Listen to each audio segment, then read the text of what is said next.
Panduan SKTM untuk teman-teman yang mau mendaftar KIP kuliah di tahun 2025 ini ya sebenarnya tidak perlu kita jelaskan ya harusnya, tapi mau tidak mau ya biar agak jelas ya harus dijelaskan kan seperti itu.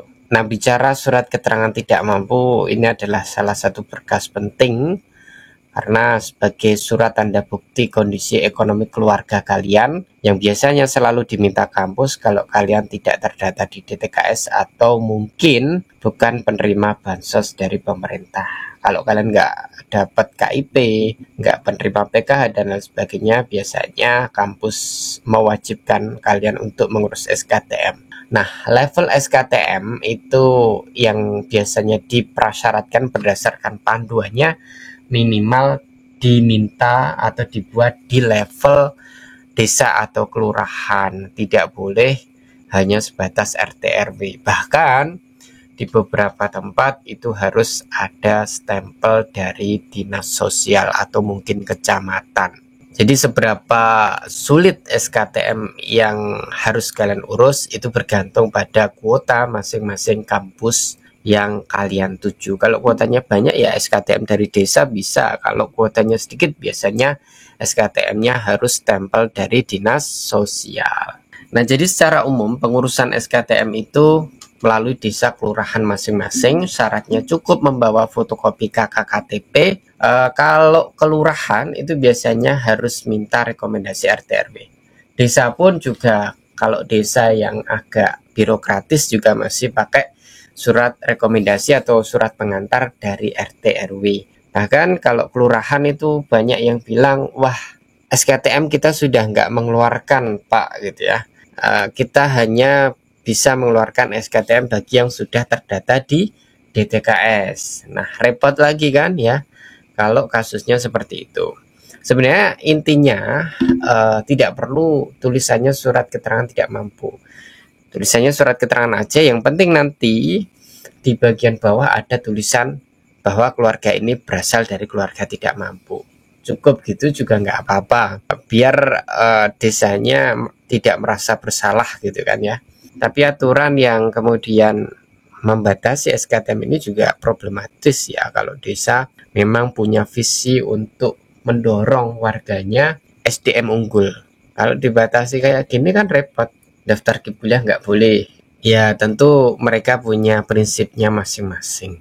Bagi teman-teman nanti yang desanya enak ya bisa ngurus SKTM. Ini adalah contoh standar minimal SKTM ya, tentu mencantumkan identitas diri siswa pemohon SKTM. Ya tentu gambarnya harus ada kopnya, surat keterangan tidak mampu, keterangannya, kemudian ada nomor desanya, nomor suratnya, itu wajib tentunya kan, itu normatif.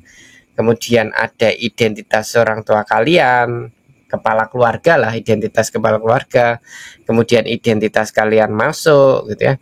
Kemudian ada keterangan benar-benar berasal dari keluarga tidak mampu atau miskin ya. Jadi harus ada tulisan yang menunjukkan bahwa berasal dari keluarga tidak mampu.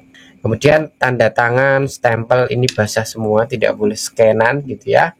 Wajib basah kecuali tanda tangan elektronik. Tanda tangan elektronik itu ya harus bersertifikat ya. Kalau belum bersertifikat ya cuman di copy paste gitu ya nggak boleh. Harus sudah ada sertifikat elektronik, sertifikat tanda tangan elektronik.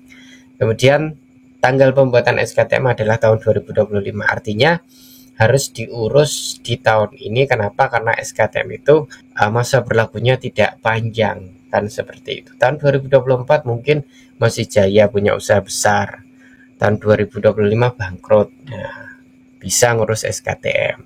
Jadi nggak boleh untuk teman-teman gap year pakai SKTM tahun 2024, nggak boleh, harus pikir lagi ke desa. Takut? Ya jangan takut, pengen kuliah kok takut sih. Ini contoh yang bisa teman-teman download di s.id/SKTM siswa atau bit.ly/SKTM siswa, bisa kalian contoh. Kemudian catatan kami, tidak perlu ya, dalam SKTM ini tidak perlu mencantumkan kampus tujuan. Ini kuliahnya mau kemana lah, nggak perlu Pak. Ini pokok untuk pendaftaran KIP kuliah. Pendaftaran KIP kuliah itu bisa masukkan ke 100 kampus, sehingga kalau saya tulis nama kampusnya, maka kampus yang lain nggak mau menerimanya gitu.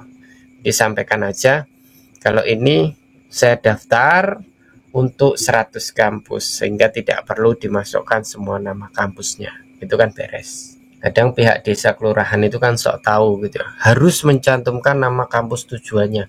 Lah ini masih pendaftaran Pak gitu ya.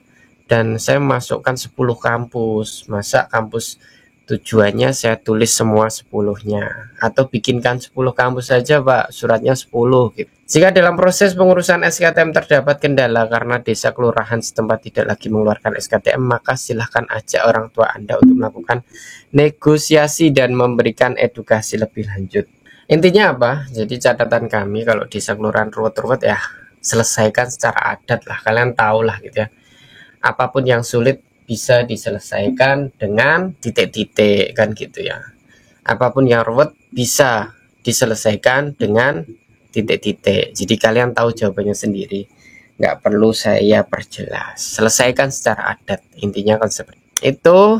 Standar minimalnya yang perlu teman-teman ketahui untuk pembuatan surat keterangan tidak mampu. Ya tambah baik kalau kalian masukkan, cantumkan kira-kira penghasilan keluarga berapa gitu juga nggak apa-apa, jumlah tanggungannya berapa gitu juga nggak apa-apa ya, tapi itu standar minimal yang telah kami sampaikan.